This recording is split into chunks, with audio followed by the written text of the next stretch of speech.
गुजरात के मोरबी में एक दर्दनाक हादसा कल शाम को 7 बजे हुआ था, जिसमें करीब 150 से अधिक लोगों की मौत हो चुकी है और अभी भी रेस्क्यू जारी है।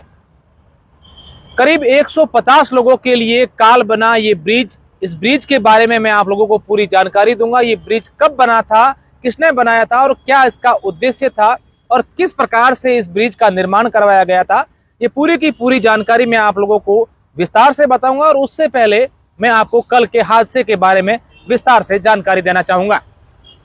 दरअसल कल छठ पर्व को लेकर पूरे देश भर में अलग अलग कार्यक्रमों के आयोजन करवाए जा रहे थे।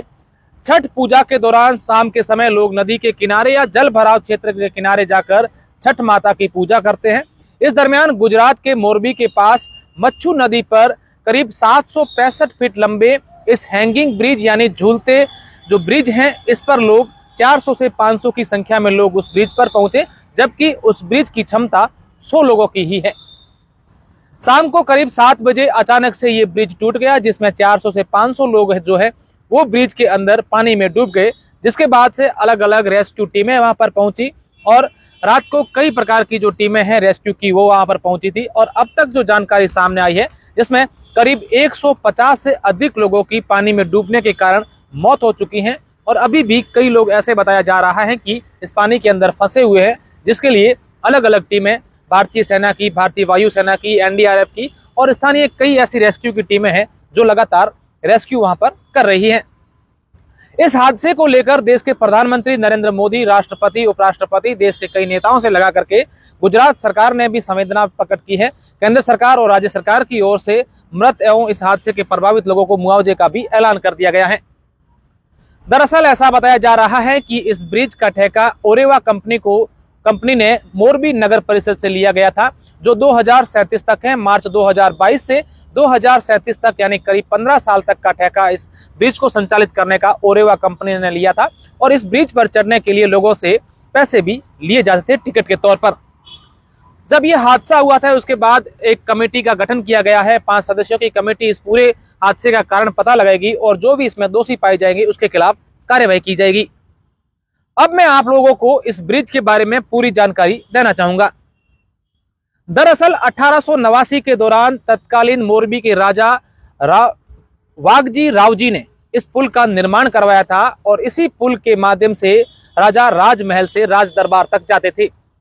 इस पुल की लंबाई 765 फीट है और 4 फीट का ये चौड़ा पुल है। और इस पुल को ब्रिटिश के इंजीनियरों ने बनाया था और उस तत्कालीन समय के इंजीनियरों का ये जीता जागता उदाहरण है। उस समय के इंजीनियर जो थे उन्होंने इस प्रकार से हैंगिंग ब्रिज यानी झूलता हुआ ब्रिज एक बनाया था, जिसकी लंबाई 765 फीट थी। और इस ब्रिज को देखने के लिए बाहर से कई लोग आते थे। इस ब्रिज को गुजरात के ऐतिहासिक या पर्यटक स्थलों के रूप में भी इस सूची में नाम दर्ज है और इसको देखने के लिए कई लोग आते हैं। दरअसल जब इस ब्रिज का उद्घाटन हुआ था, इस ब्रिज का निर्माण करवाया गया था, वो 1889 के समय में करवाया गया था।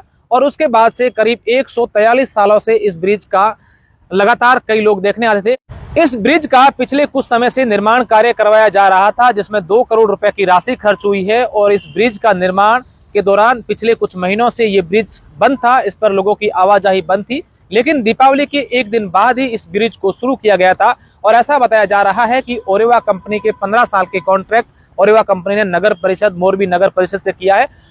साथ ही अब इस ब्रिज को लेकर ऐसी बातें भी सामने आ रही है कि कल छठ पूजा के दौरान कई लोग इस ब्रिज के ऊपर छठ माता की पूजा करने के लिए आए थे। इस दरमियान 400 से 500 लोग इस ब्रिज के ऊपर चढ़ गए। अभी तक जो बात सामने आई है वो बात ये आई है कि जो ओरेवा कंपनी का ठेकेदार था उसने लालच में आकर के अधिक लोगों को टिकटें बेचने के चक्कर में इस ब्रिज के ऊपर 400 से 500 लोगों को चढ़ा दिया, जबकि इस ब्रिज की क्षमता 100 लोगों की ही है। फिलहाल कि अब तक की जो खबरें हैं वो यही सामने आ रही है कि अब तक उस ब्रिज पर 150 से अधिक लोगों की डूबने के कारण मौत हो चुकी है और कई लोगों को हॉस्पिटल में उपचार करवाया जा रहा है, जहां पर अफरा तफरी मची हुई है। हालांकि अभी भी रेस्क्यू टीमें लगातार काम कर रही हैं।